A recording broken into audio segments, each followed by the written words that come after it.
नमस्कार दोस्तों, आप सुन रहे हैं आज की बड़ी खबर ईपीएस 95 पेंशन से जुड़ी ताज़ा अपडेट।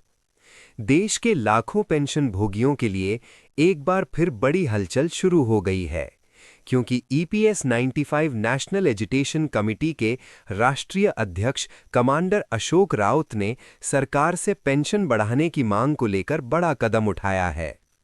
दोस्तों, जानकारी के अनुसार देश भर के लगभग 81 लाख ईपीएस 95 पेंशनर लंबे समय से न्यूनतम पेंशन बढ़ाने की मांग कर रहे हैं।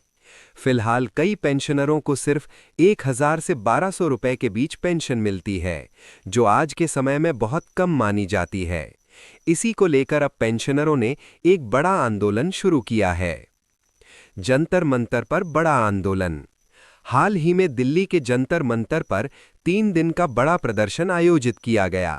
ये प्रदर्शन 9 मार्च से 11 मार्च तक चला और इसमें देश के कई राज्यों से हजारों पेंशनर शामिल हुए। इस आंदोलन का नेतृत्व खुद कमांडर अशोक राउत कर रहे थे। उन्होंने कहा कि सरकार से कई बार गुहार लगाने के बावजूद पेंशनरों की मांगें अब तक पूरी नहीं हुई हैं। पेंशनरों की मुख्य मांगें। ईपीएस 95 पेंशनरों की मुख्य मांगें इस प्रकार हैं। न्यूनतम पेंशन 7,500 रुपये प्रति माह प्लस महंगाई भत्ता डीए। पेंशनरों और उनके जीवन साथी के लिए फ्री मेडिकल सुविधा। सुप्रीम कोर्ट के फैसले के अनुसार हायर पेंशन का लाभ सभी को। जो लोग ईपीएस 95 से बाहर रह गए, उन्हें कम से कम 5,000 रुपये पेंशन।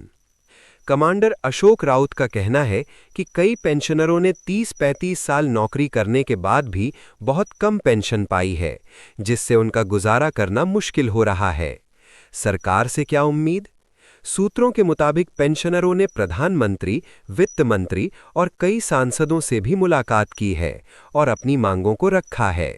कुछ रिपोर्टों के अनुसार सरकार ने पेंशनरों की समस्याओं को सहानुभूति के साथ देखने का आश्वासन दिया है, लेकिन अभी तक 7,500 रुपये पेंशन की आधिकारिक घोषणा नहीं हुई है।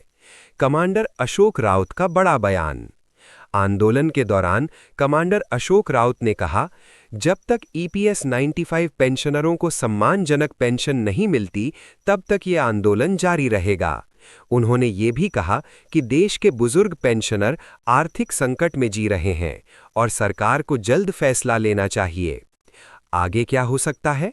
विशेषज्ञों का मानना है कि अगर आंदोलन और तेज होता है तो सरकार को जल्द ही इस मुद्दे पर बड़ा फैसला लेना पड़ सकता है। संभावना जताई जा रही है कि पेंशन में कुछ बढ़ोतरी हो सकती है या सरकार नई पेंशन योजना पर विचार कर सकती है।